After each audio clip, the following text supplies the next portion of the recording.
حضرت انس رضی اللہ تعالیٰ عنہ سے روایت ہے کہ نماز کے وقت کے اعلان کے لیے لوگوں نے آگ اور ناقوس کا ذکر کیا، پھر یہود و نصارہ کا ذکر آ گیا، پھر بلال رضی اللہ تعالیٰ عنہ کو یہ حکم ہوا کہ اذان کے کلمات 2 مرتبہ کہیں اور اقامت میں 1 مرتبہ۔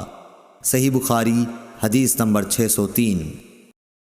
نافع نے خبر دی کہ عبداللہ بن عمر رضی اللہ تعالیٰ عنہ کہتے تھے کہ جب مسلمان ہجرت کر کے مدینہ پہنچے تو وقت مقرر کر کے نماز کے لیے آتے تھے، اس کے لیے اذان نہیں دی جاتی تھی۔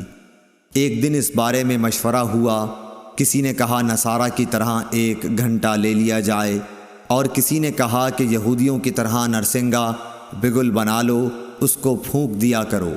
لیکن حضرت عمر رضی اللہ تعالیٰ عنہ نے فرمایا کہ کسی شخص کو کیوں نہ بھیج دیا جائے جو نماز کے لیے پکار دیا کرے۔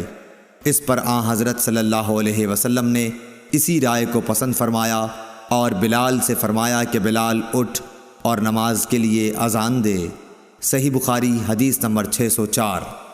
ایوب سختیانی نے ابو قلابہ سے انہوں نے انس رضی اللہ تعالیٰ عنہ سے روایت کیا ہے کہ حضرت بلال کو حکم دیا گیا کہ اذان کے کلمات 2 مرتبہ کہیں اور سوا قد قامت الصلاۃ کے تکبیر کے کلمات 1 دفعہ کہیں۔ صحیح بخاری حدیث نمبر 605۔ حضرت انس بن مالک رضی اللہ تعالیٰ عنہ سے روایت ہے کہ جب مسلمان زیادہ ہو گئے تو مشورہ ہوا کہ کسی ایسی چیز کے ذریعے نماز کے وقت کا اعلان ہو جسے سب لوگ سمجھ لیں۔ کچھ لوگوں نے ذکر کیا کہ آگ روشن کی جائے یا نرسنگا کے ذریعے اعلان کریں، لیکن آخر میں بلال کو حکم دیا گیا کہ اذان کے کلمات 2 دفعہ کہیں اور تکبیر کے 1 دفعہ۔ صحیح بخاری حدیث نمبر 606۔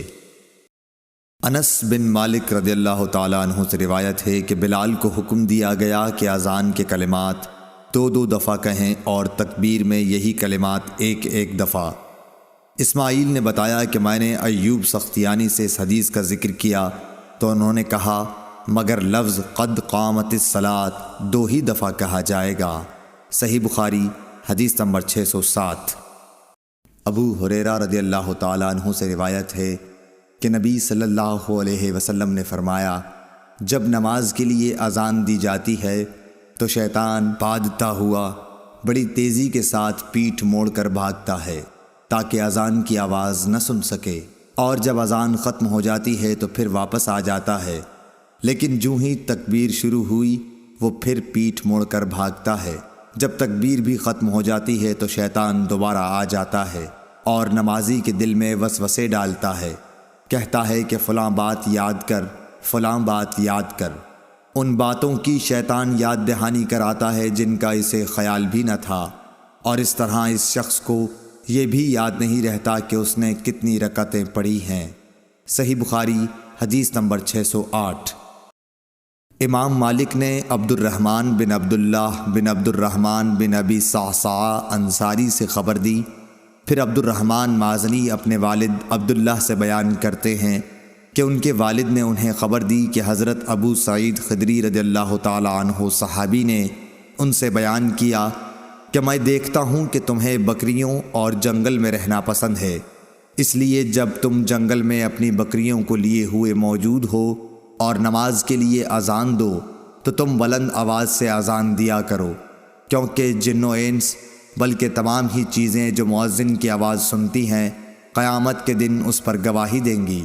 حضرت ابو سعید رضی اللہ تعالیٰ عنہ نے فرمایا کہ یہ میں نے نبی صلی اللہ علیہ وسلم سے سنا ہے۔ صحیح بخاری حدیث نمبر 609۔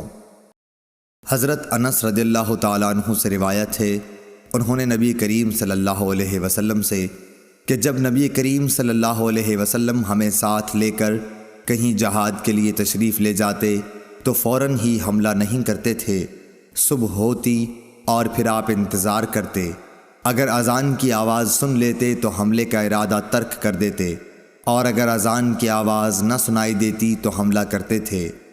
انس نے کہا کہ ہم خیبر کی طرف گئے اور رات کے وقت وہاں پہنچے۔ صبح کے وقت جب اذان کی آواز نہیں سنائی دی تو آپ اپنی سواری پر بیٹھ گئے اور میں ابو طلحہ کے پیچھے بیٹھ گیا۔